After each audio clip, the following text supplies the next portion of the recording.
on in her life. He put the paper down angrily. What about you blokes, anyway? When are you going to do something? The voice of the public, worried, frightened, and looking for a scapegoat. Dwyer nipped his cigarette and slipped it back into the packet. We'll get him, Sam. He'll overreach himself. These nutcases always do. Which didn't sound very convincing even to himself, and Harkness laughed harshly. And how many more women are going to die before that happens? Tell me that. His words echoed back to him flatly on the night air as Dwyer moved away into the night. Harkness watched him go, listening to the footsteps fade, and then there was only the silence, and beyond the pool of light, the darkness seemed to move in towards him. He swallowed hard, fighting back the fear that rose inside, switched on the radio and lit a cigarette. Joe Dwyer moved through the night at a measured pace, the only sound the echo of his own step between the tall Victorian terraces that pressed in on either side. Occasionally he paused to flash his lamp into a doorway, and once he checked the side door of a house which was by day the offices of a grocery wholesaler. These things he did efficiently, because he was a good policeman, but more as a reflex action than anything else. He was cold, and the rain trickled down his neck, soaking into his shirt, and he still had 7 hours to go, but he was also feeling rather depressed, mainly because of Harkness. The man was frightened, of course, but who wasn't? The trouble was that people saw too much television. They were conditioned to expect their murders to be neatly solved in 52 minutes plus advertising time. He flashed his lamp into the entry called Dobb Court a few yards from the end of the street, hardly bothering to pause, then froze.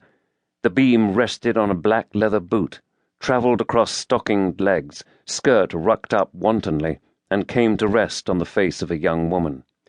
The head was turned sideways at an awkward angle, in a puddle of water, eyes staring into eternity.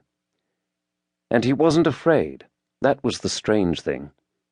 He took a quick step forward, dropping to one knee, and touched her face gently with the back of his hand. It was still warm, which could only mean one thing on a night like this. He was unable to take his reasoning any further. There was the scrape of a foot on stone. As he started to rise, his helmet was knocked off, and he was struck a violent blow on the back of the head. He cried out, falling across the body of the girl, and someone ran along the entry behind him and turned into the street. He could feel blood, warm and sticky, mingling with the rain as it ran across his face, and the darkness moved in on him. He fought it off, breathing deeply, his hand going inside his cape to the two-way radio in his breast pocket. Even after he had made contact and knew that help was on its way, he held on to consciousness with all his strength, only letting go at the precise moment that the first police car turned the corner at the end of the street. 1. It had started to rain in the late evening, lightly at first, but increasing to a heavy, drenching downpour as darkness fell. A wind that, from the feel of it, came all the way from the North Sea, drove the rain before it across the roofs of the city to rattle against the enormous glass window that stood at one end of Bruno Faulkner's studio. The studio was a great barn of a room which took up the entire top floor of a 5-story Victorian wool merchant's townhouse, now converted into flats.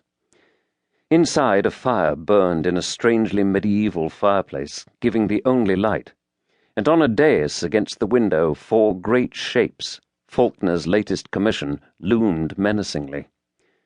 There was a ring at the doorbell, and then another. After a while, an inner door beyond the fireplace opened, and Faulkner appeared in shirt and pants, a little dishevelled, for he had been sleeping. He switched on the light and paused by the fire for a moment, mouth widening in a yawn. He was a large, rather fleshy man of 30, whose face carried the habitually arrogant expression of the sort of creative artist who believes that he exists by a kind of divine right. As the bell sounded again, he frowned petulantly, moved to the door and opened it. All right, I can hear you." He smiled suddenly. "Oh, it's you, Jack." The elegant